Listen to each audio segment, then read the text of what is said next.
guy si ata communicating hard guy katabayo hard guy muntu akola decisions zigeze ekisajja okitegedde nti kakati mayira omanje enkola nkola kugala kuzonzinyuka sawa 4 lwaki nzije 5 notandika okuteekawo embeera mu biki why do you delay umbuzo tawadde amemana kugamba ndi mukutuyiza family okitegeera nze manje ndiko nina business meetings nina biki ntandika okunyonyola buli kimu right now ndi wano bunga nkyayimirideko wano right now bindi distracting obadde okomewa kasawa 4 buli lunaku okitegeera and now ziweze sawa 6 you're not back, you're not communicating nenkukubira hani how far nongamba ombuzo otya wendi bwombuzo ebyekisiru nkubuze ombuzo wojjanga omukazi omanyi bano baagala kujjanga basajja oliwa that's the problem. Hard guy also maybe another way that we can understand the hard guy katugeze current kaganyem ngachimanyi okola hard guy tasaa kusaba yadde n'ekikumi afazali ndozo mulabi wali omulungi omulabi oyo ndozo kisege afazali hard guy afazali agenda n'atunda kidney oba agenda n'apota agenda n'akola ekintu gwe kyotamanyi nenaja n'akuterawo amaje. Have you ever asked a man for something and you feel like it's when he can't provide it for you it's killing him?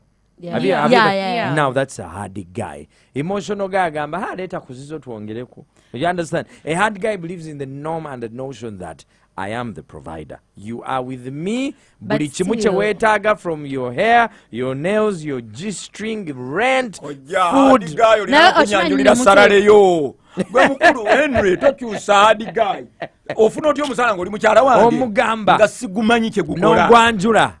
Mnyabo oyagala zirya nani sizino nino okumanya nti nzifunye n'enkola bino oli mukyala wange ozirya nani. The question we are asking, thank you so much if you're just joining, you're listening to the Red Seat Galaxy FM. If you're watching us on Galaxy TV, big up on yourself and welcome to the family. He's a hard guy, is an emotionally soft guy, a weak guy, or it is a dream that you the ladies have been waiting for. After the break, yes, 070-102-102. Yes.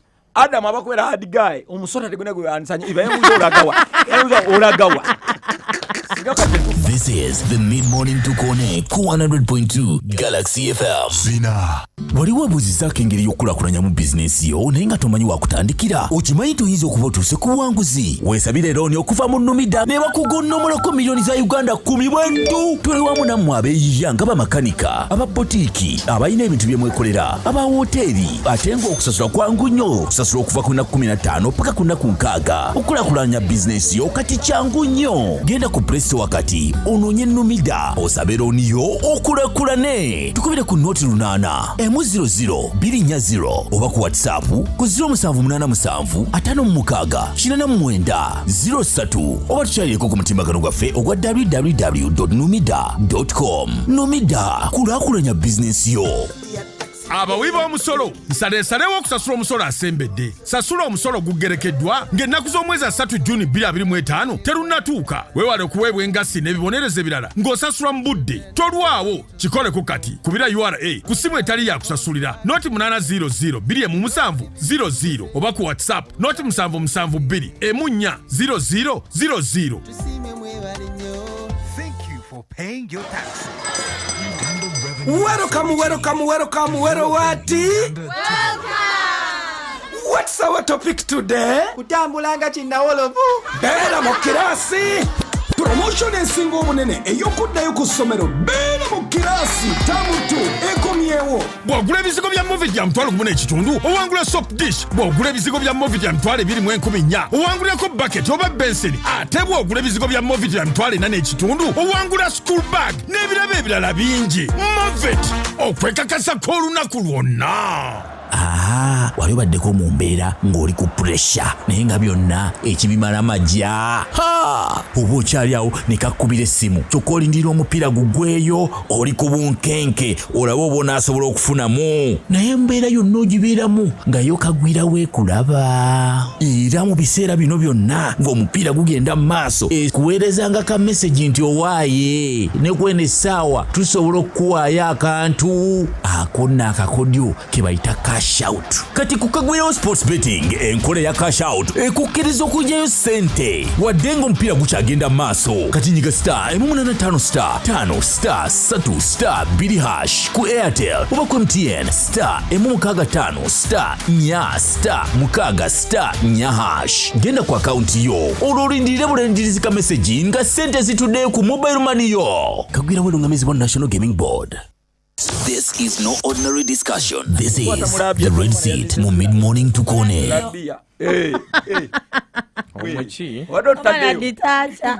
Welcome back. The Red Seat to Galaxy FM. Before the show, we asked a question on our social media. On Twitter, it was also retweeted by Galaxy FM 100.2. Nembuza, soft men versus hard men. What do women really want?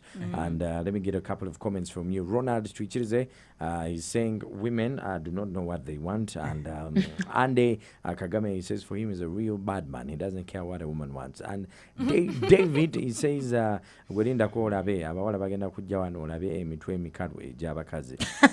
Mubiri Umad is saying women are soft, so naturally they need men that are hard. UG Pi, you say being soft to a woman is like trying expired poison. If it can work, but you guys, you can try to be tactical and wise in handling certain situations. The comments go on and on and on. Let me also get some feedback. Wanoku WhatsApp and number is 0707102102. The Red Seat. Good afternoon. Mr. Henry Detachas, Yama, and Myra. Good afternoon, guys. Good afternoon to you. Okay, this is Regan. Mr. Henry, for me, what I think, with being tough and being hard, it creates some sort of respect and fear. It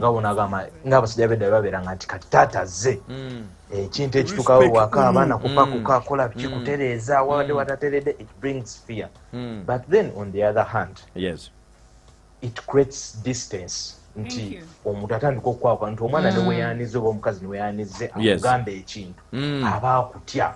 So at some point kati nga guno omulembe gwe tulimu, I think it will be better for a man to be hard sometimes than soft sometimes, because when you become soft, at least otekawo a relationship nti oli ne waba afunyizi basobola okwa-approachinga nangamba si kubeera hard nnyo ng'abasajja bedda. This is Galaxy. Yeah. Good afternoon, guys. Good afternoon, darling. How are you? Thanks for the show. Welcome. To be honest with you, let me forward you. There are times you need to be hard and the times you need to be soft. Yeah. So if you're to say something today, tomorrow, next time, I think you just need to keep quiet. Don't say it again. If she's wise, she will change. If she's not, again, you need to go hard for the betterment of the relationship.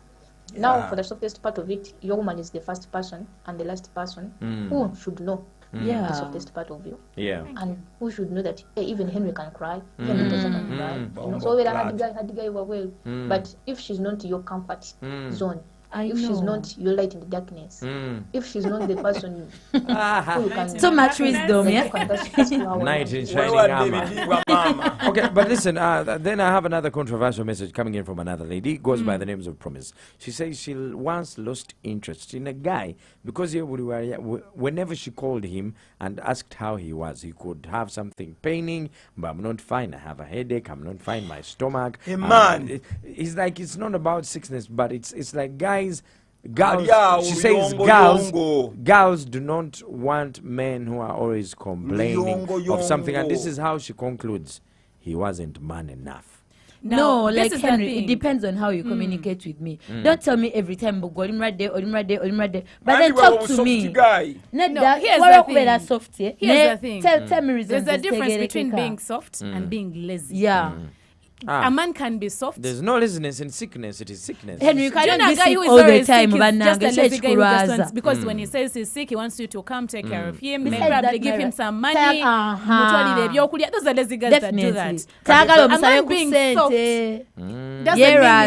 doesn't mean he can't provide. I would define my dad as a soft man. The only time I saw my dad being hard is when he was dealing with my brothers. And that's how we trained my brothers. When you're dealing with women, you're supposed to be soft. And his softness did not make him a weak man at any one point. He's a man who would come home and say, school is supposed to be Monday, but you're going to go on Tuesday because I'm still dealing with certain things. Okay. You understand? Yeah. Not just saying, you're not going to school on Monday, and that's it. That's fine with no reason. Exactly. The reason is reasonable communication. Exactly. And that doesn't make him weak. Him coming and talking to my mom and saying, you know what, I'm facing such and such challenges at work, with work, but tugenda tereza mu masa ebintu bijja kwa biterera. Alone ne tukutemu naye kangenda labe ekyokola. You ever heard him say that? He said yes. No. Oh wow, beautiful. Let me take you back in time a little bit. Our fathers and their fathers, they were raised in a culture setting where a man is not supposed to cry. A man is a silent warrior. A man knows one thing. Big boys don't cry. For no mukazi, provide for them. You are the man, you give direction. The woman follows your direction. But then we now cross over into a Gen Z and the millennial era, because softness in all of us starts from millennial. That is what gives birth to the Gen Zs. So millennial and Gen Zs are saying, especially the women, because they are so empowered, basomie, they've been raised by single moms, so they by nature bully bonga abantu single moms. So one of the big characters of Gen Zs are raised by single moms. No, definitely, because there's been a lot of breakups happening between the transition from millennial to Gen Z. Now a millennial and Gen Z girl akugamba talk to me. Like, I need you to talk to me. I need you to open up to me. Now, when boys start now talking to you, eventually in the long run, you sit down and you're like, Guys, listen, my point here is there is a culture mismatch and a culture clash. There's what we knew that was being done and was working, and now there's something new that we are trying to adopt, but you don't know if you want it. Can I tell you a story, you guys? I was watching some story. I was following some story. This lady said, "Yaline baweng abaina sente," and then within a long run, nebafuka bavuga inatandika nokulonda obuchupa ge yali landlord. So omusajja ono tyaga mukazi we ntino, like he's going through so much. One day they were talking, bali awo bali mu ddiiro, bali mu kwogera bichi baseka, like bamanyire ennaku yaabwe. Guy nagama mukazi we kangendeko wabweru, like for a short go, and I come back. The guy didn't come back. Omukazi ali omusajja tadda yakera kumacha nga musajja we yetuze nenga wadde boogera bulungi. So being hard without communicating to me, I feel like oswa no kwekole chamu nga simanyi, because I don't know what you're going through. Ogenda seka nenga you're going through a lot. So if you talk to me, or if that guy spoke like to the lady, at least one find is a solution. You get tiandi end is a bulambwe. So kati abantu abefula hard, you even end up like losing yourself. No, but that's being hard. Auntie, you see, no, you talk to me as your wife because we are happy, we are laughing. Within a minute. There's a natural instinct of a man to protect you from nonsense that you're not supposed to be a part of. You understand? I know it's soka sagala kuswaza. Nakujjaye wamwe obera nange probably nkuzaddemu oba like abantu batumanyi ntendi nawe. So your outlook and your well-being is entirely my responsibility. The reason why some men run away is because abalamu nateka kuminzana gamba ono mbere naye enviri rent buli kimu ate nga abasajja bagenda mukwana naddala nga yamaze okuyita mu musululu mmoja agamba sikyalina kye mwagaza agende. But a responsible man is going to stay. They're not going to be insecure. They'll provide.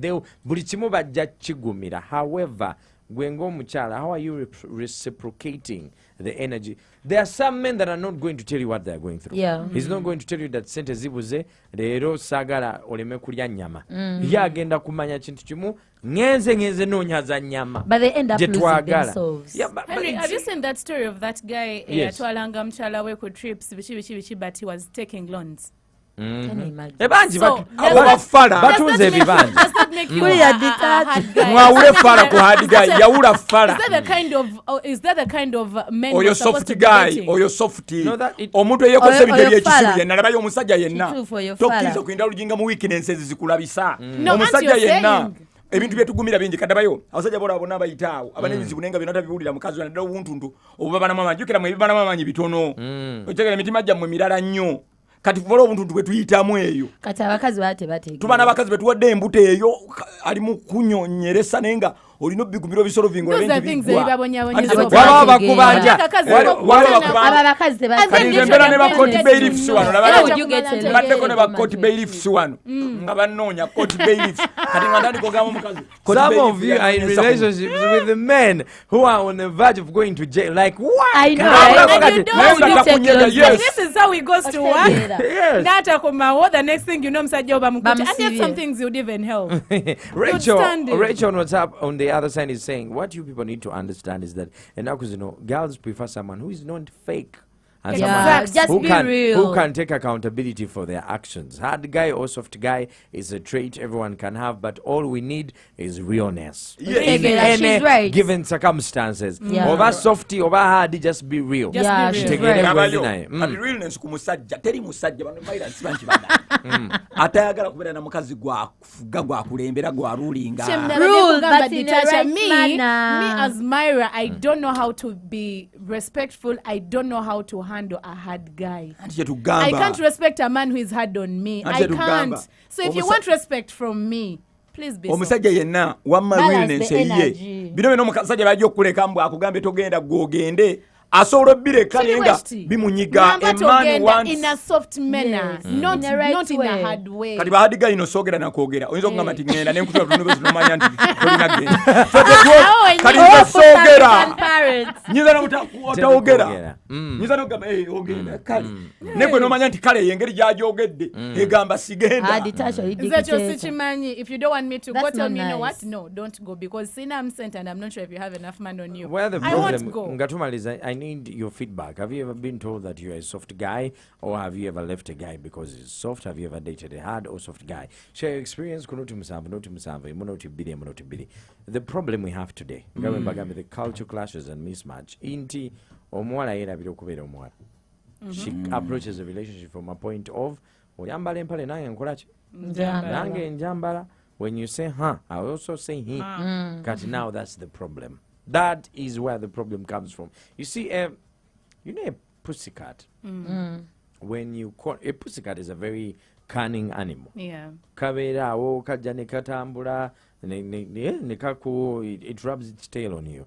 But if you corner it in a room and it does not have an exit, do you know what that pussycat will do to you? It becomes a leopard. It becomes a leopard at that moment. So we are in situations where the girl child has got a boy child who is trying as much as possible to come through as a man. But then you have not been raised to come through as a woman. Umanyi chimono boy wange. Umisanga boy, like literally boy wo. Now, Myra Towakana. Ultimately, you're going to tickle, pinch, and scratch that guy. Put him in a corner until one day, he will explode. He becomes like a bear or a tiger. That's where the problem comes from. Have you ever dated a guy who is hard, Myra? Yes, I have. Give us how did that relationship go? Wanyumirwa otya olabwe enyuma. Let me tell you something. You know how you'll be dating someone before they start showing you they're actually hard? Because the first times it was okay. He was being the man, yes. He was doing things right until now we were in the same room. Staying together. Yes. Now things started. I started seeing the real him, the true color. And now this is the time.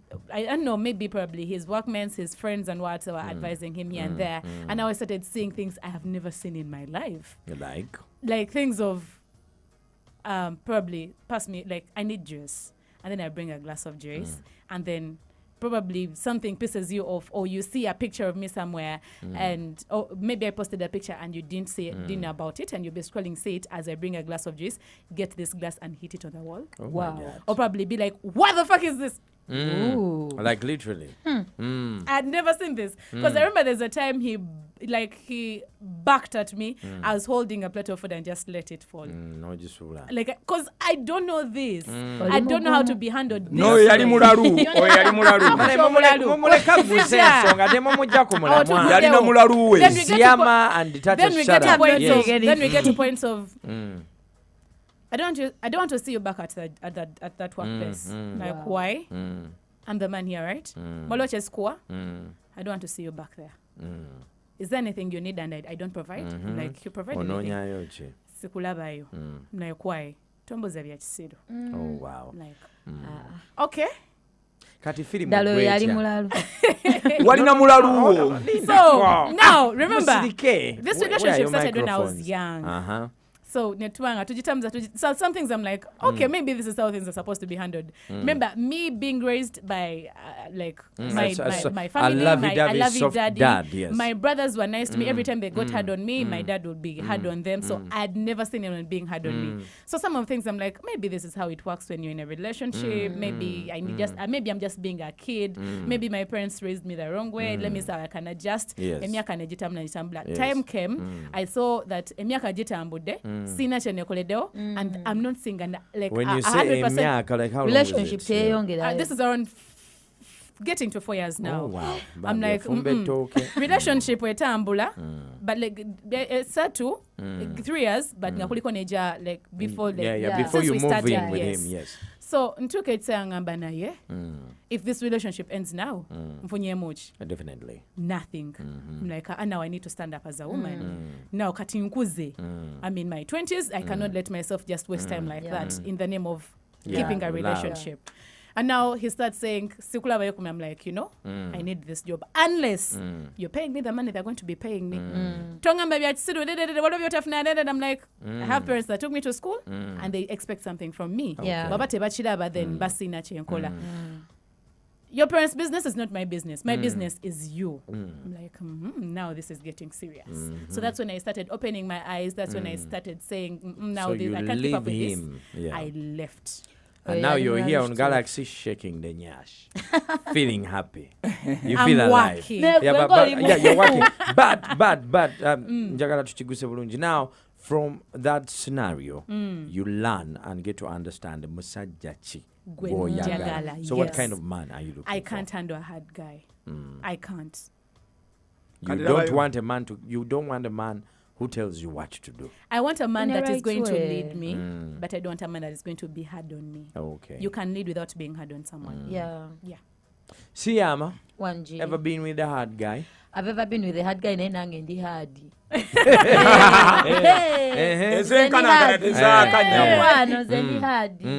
So I dated this guy. Mukovid chamanyi obo mumanyi. The other one I know. Mumanyi.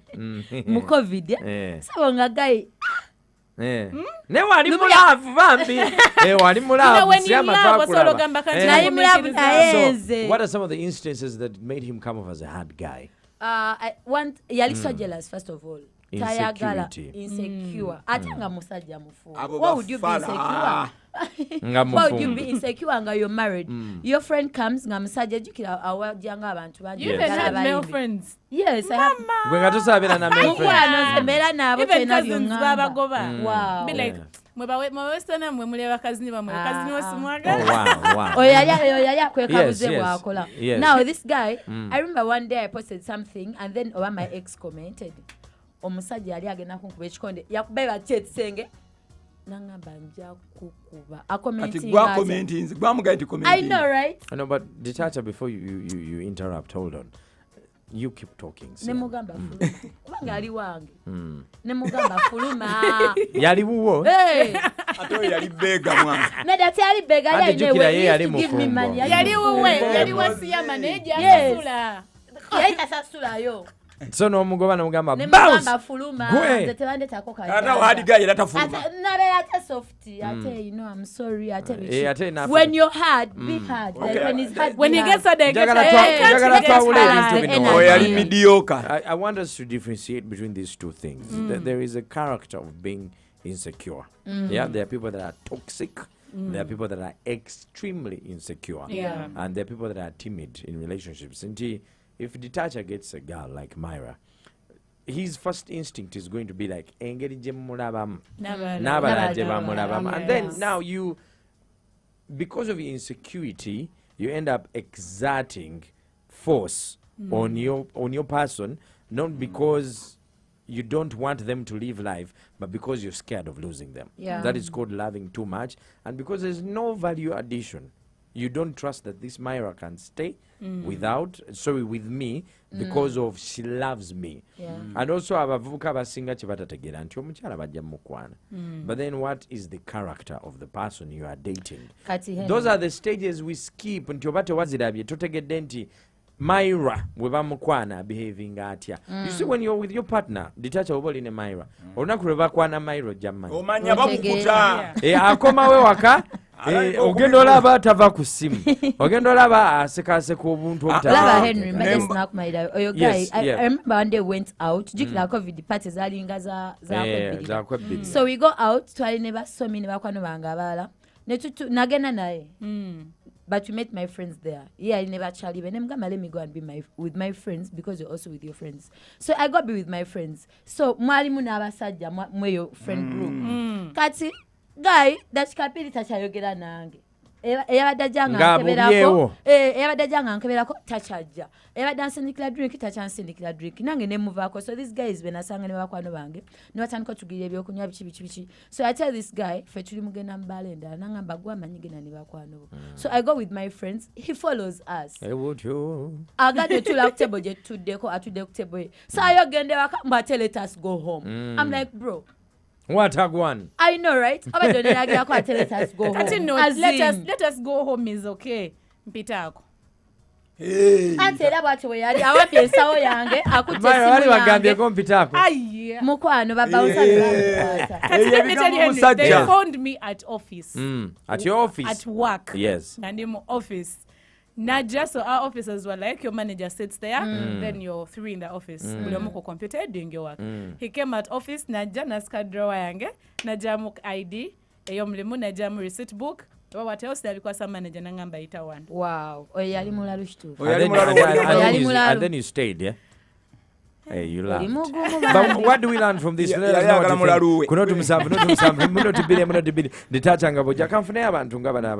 problem is that you guys are sending me long audios. How can I play an audio of 7 minutes? 0707102102. Galaxy. This is Vicky. Hi, Galaxy.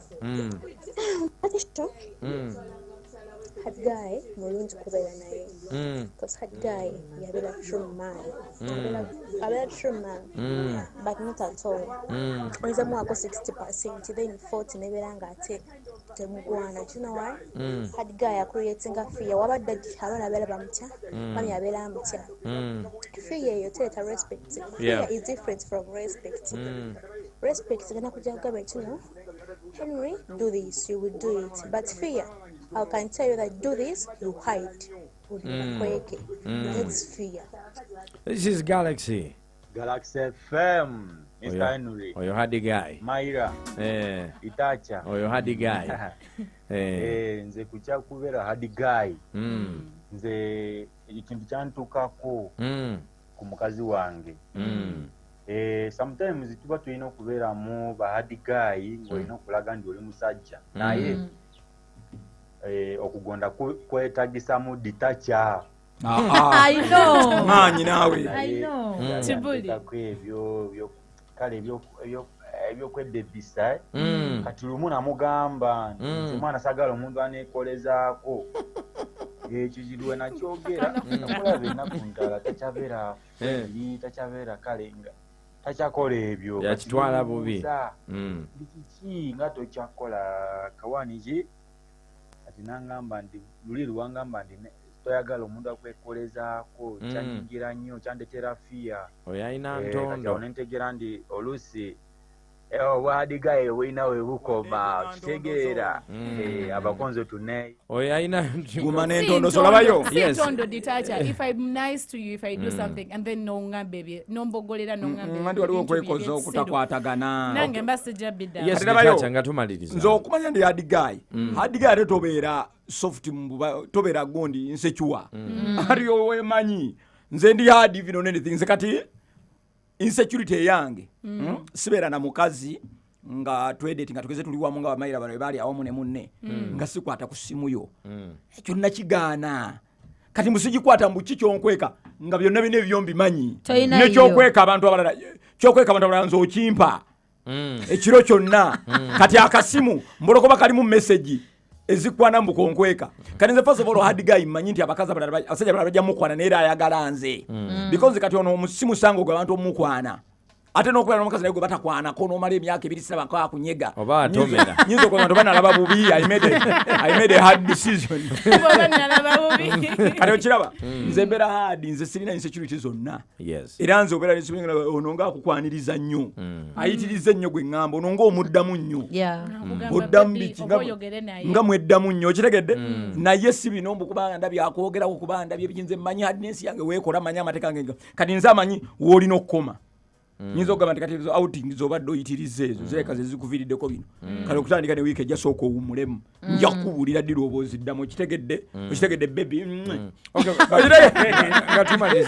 before I cross over to you Siama and Myra, you see the responsibility of a man in a relationship is to give it direction. Yeah, so there is no way a man is going to give a relationship direction nga yeemoola.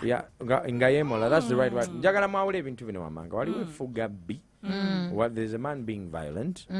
Oyo aba musajja mulala.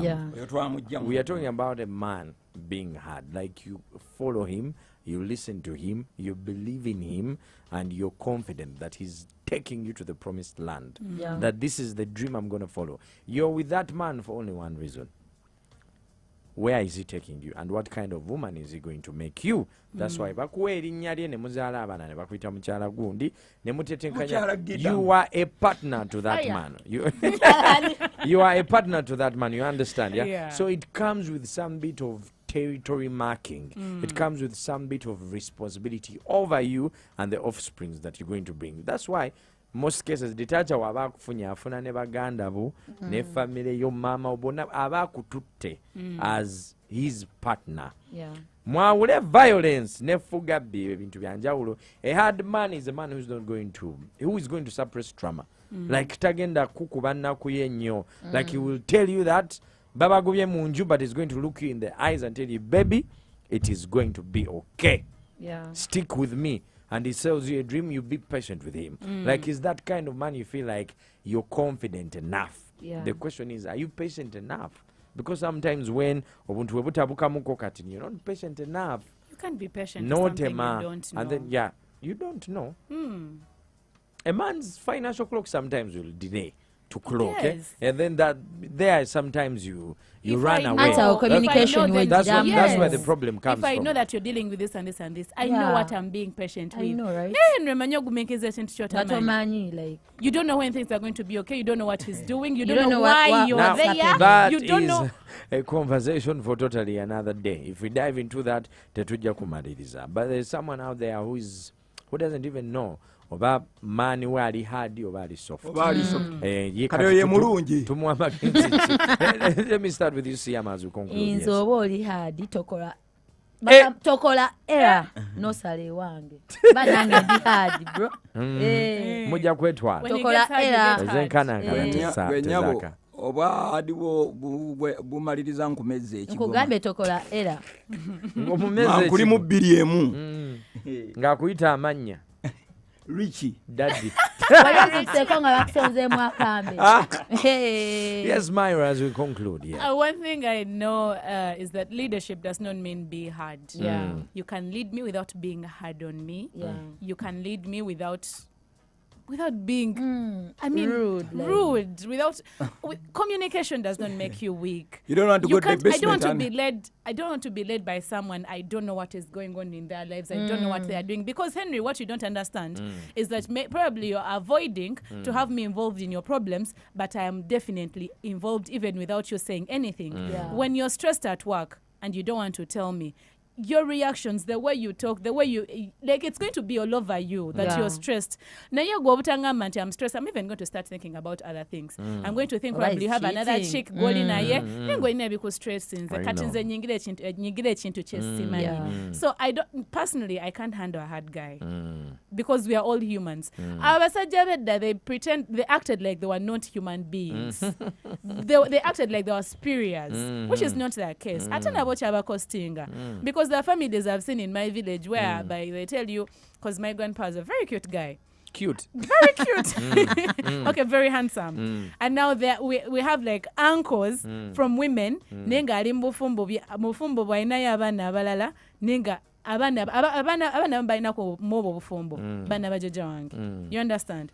So men were hard those days. But still women were cheating on them. I'm going to tell you a story as Ditacha comes in. Yes. The thing is, being hard does not save you anything. Yes. You're going to be hard on me, I'm going to cheat if I want to. You're going to be hard on me, I'm going to... No.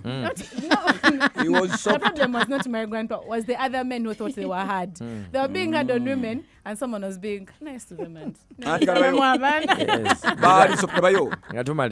Yeah. Wamarabayo musajja Eva. Olina okumanya ekiddako olina okumanya ekisookerwako. Man fi be man and woman fi be woman. No father can be a fool man. And a woman can be a fool anymore. So man fi be man and woman fi be woman. We are not accepting to be in that gap. We have to be that know what is going on. Umanyiko kyava kwefuula hard musajja kubeera soft akasajja oli mukaaba daddi wali hadi muko negwa kwa kutochira kiraba ate hadi nenseyo ngabana tebagiraba mama yagiraba yokka kati gwe tugambe kino kale berako hadi ngo bagayi betula mu public nga nabayo kale katumuleka amaliriza bagayi betula mu public nga bemola ne bakazi baabwe tomanyi kibeera backyard I know kati betula kibeera backyard kiba kirala bamboo for a stick okitegedde oba. This is the Mid-Morning Tukone 100.2 Galaxy FM. Zina. Business is a numbers